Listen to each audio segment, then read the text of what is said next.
মা, ওকে আমি বিয়ে করেছি। বিয়ে করেছি মানে? এই মেয়েকে বাড়ি কোথায়, থাকে কোথায়? আমার না মাথা ঘুরেছে, কেমন যেন লাগছে। এই রাহুল ছেলেটাকে নিয়ে আর পারলাম না। 3 দিনের কথা বলে বন্ধুর গ্রামে গেল, 10 দিন হয়ে গেল, আসার কোনো নামই নাই। আচ্ছা, গ্রাম দেখার কি আছে বলতো দেখি? ওহ আম্মু, আমি তোমাকে বলতে তো ভুলেই গেছি। আজকে ভাইয়া ঢাকাতে আসছে, আমাকে কল করেছিল। ভাইয়া এখন মনে বাসা চলেও আসবে। এবার আসলে না পায়ের শেকল পরার ব্যবস্থা করব।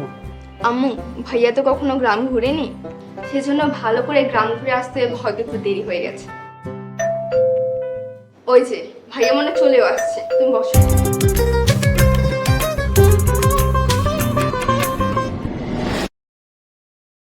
ভাইয়া, ইনি কে? কে হচ্ছে তোর ভাবি? ভাবি মানে? এসব কি বলছো? মা, ওকে আমি বিয়ে করেছি। বিয়ে করেছি মানে? এই মেয়েকে বাড়ি কোথায়, থাকে কোথায়? ও আমার বন্ধুর গ্রামের মেয়ে, ফাতেমা। বন্ধুর গ্রামের মেয়ে ফাতেমা? আচ্ছা কি বলছো এসব? আমি তো কিছুই বুঝতে পারছি না। মা, ওর সাথে যার বিয়ে হওয়ার কথা ছিল সে আসেনি, তাই আমি বিয়ে করে নিয়ে এসেছি। বিয়ে করেছি বললেই হলো? তুমি কি আমার মা নির্জত কিছুই আর রাখবে না?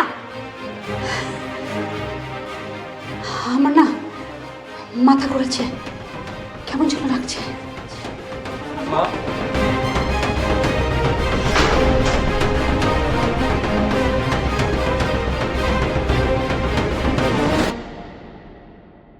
আম্মু, তোমার কি হয়েছে? তুমি কথা কেন বলছো না?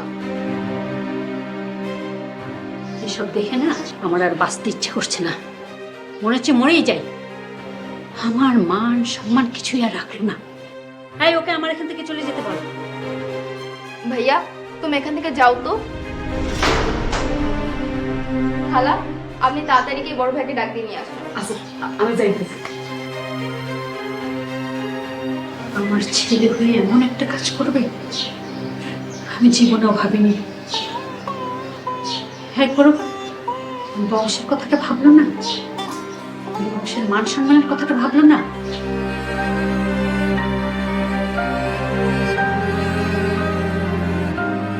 কি হয়েছে আম্মু? আমার ডেকেছেন কেন? ভাইয়া, ছোট ভাই বিয়ে করে বাসায় বউ নিয়ে আসছে। হোয়াট? রাহুল বিয়ে করেছে? কাকে বিয়ে করেছে? ওরা কোথায়? রুমেই আছে। এই চলো তো। আম্মু, তুমি এরকম করো না, তুমি কথা কেন বলো না? আম্মু প্লিজ, তুমি কথা বলো।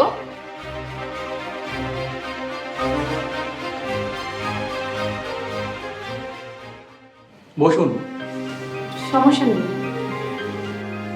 আর লজ্জা পাচ্ছেন কেন? এটা তো আপনারই বাসা। আপনি শুধু শুধু আমার মান সম্মান বাঁচানোর জন্য আপনার পরিবারকে বিপদে ফেলে দিলেন। আপনি এত কিছু নিয়ে চিন্তা করবেন না, দেখবেন খুব দ্রুত সবকিছু ঠিক হয়ে যাবে। তাই যেন হয়। রাহুল, এসব কি শুনছি? যা শুনছো ঠিকই শুনছো ভাইয়া, ওই বাড়ির ছোট বউ। আমাদেরকে একটাবার জানানোর প্রয়োজন বোধ করলি না, আমাদের কথা একবার চিন্তা করলি না। এই সোসাইটিতে আমাদের একটা মান সম্মান আছে। এই তুমি থামো তো। বোন, তুমি অনেক দূর থেকে আসছো, তুমি একটু রেস্ট করো। এই তোমার সাথে কথা আছে, আসো।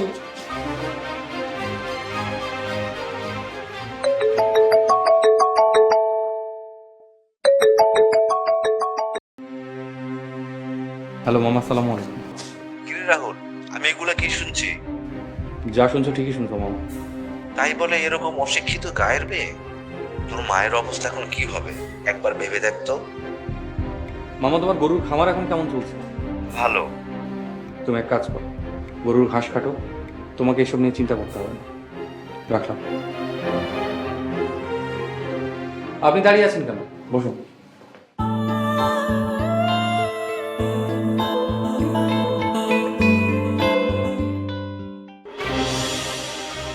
এই তোমার মাথাটা কি খারাপ হয়ে গেছে নাকি? কেন? আমার ছোট ভাই একটা ভুল করেছে, আর ওকে আমি শাসন করতে পারবো না? না, পারবে না। যা করেছে একদম ঠিক করেছে। ঠিক করেছে মানে? এরকম একটা গেইয়া, আনকালচার, আনসোশ্যাল, আনএডুকেটেড একটা মেয়ে আমাদের বাড়ির বউ হবে, এটা আমি কখনো কল্পনাই করতে পারি।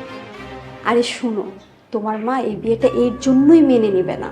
আর মেনে না নিলে ওদেরকে বাড়ির থেকে বের করে দিবে, আর ওরা বাড়ির থেকে বের হয়ে গেলে সমস্ত সয় সম্পত্তি তো সব তোমারই ভোগ দখল করতে হবে। বাহ, তোমার মাথায় তো অনেক বুদ্ধি। এই বিষয়টা এর আগে আমি কখনো এভাবে ভাবি নাই। তারপর? আমি তো এতদিন এরকমই একটা সুযোগের অপেক্ষায় ছিলাম। এখন তুমি কাউকে কিচ্ছু বলবে না, কখন কাকে কি বলতে হয় সব আমি তোমাকে শিখিয়ে দিব। বুঝলাম না, আর একটু ক্লিয়ার করে বলো তো। শোনো, তুমি এখন ব্যাঙের গালেও চুমা খাবে, সাপের গালেও চুমা খাবে। Yes, got it. শোনো, তোমাকে আরেকটু ভালো করে বুঝিয়ে বলি।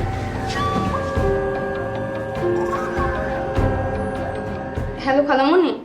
রাহুল নাকি বিয়ে করে বাড়িতে এসেছে? হ্যাঁ খালামণি। আপার কাছে ফোনটা দিত। খালামণি আমার প্রেশার উঠেছে, তাই কথা বলতে পারছে না। ফোনটাতে আমি একটা কথা বলি। খালামণি আমি লাউড স্পিকারে দিচ্ছি, তুমি আমার সাথে কথা বলো।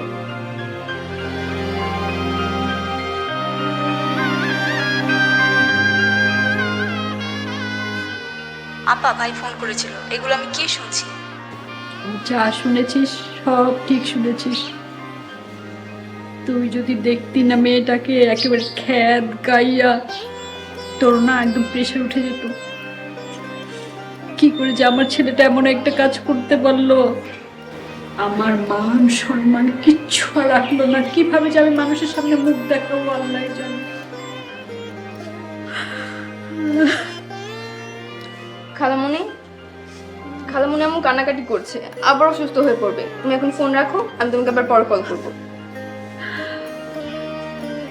আম্মু তুমি প্লিজ কান্নাকাটি করো না, আগে ভাইয়া আসুক তারপর ঘটনা শুনি। আম্মু তুমি কান্নাকাটি করো না।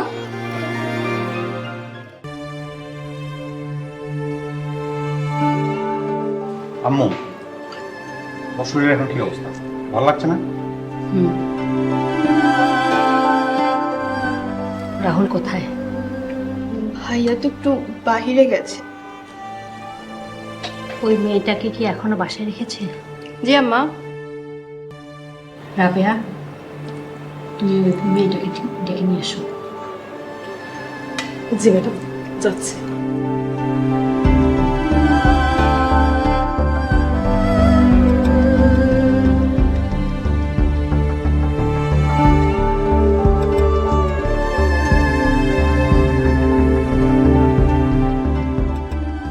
ম্যাডাম আপনারা ডাকতেছে। জি, কইতেছে ম্যাডাম আপনারা ডাকতেছে। একটু ভয় করেন না, আস্তে করে যাইয়া দাঁড়া একটা সালাম দেন, তারপর ম্যাডাম কি বলেন চুপচাপ শুনে চলে আসেন। আসেন আমার সাথে আসেন।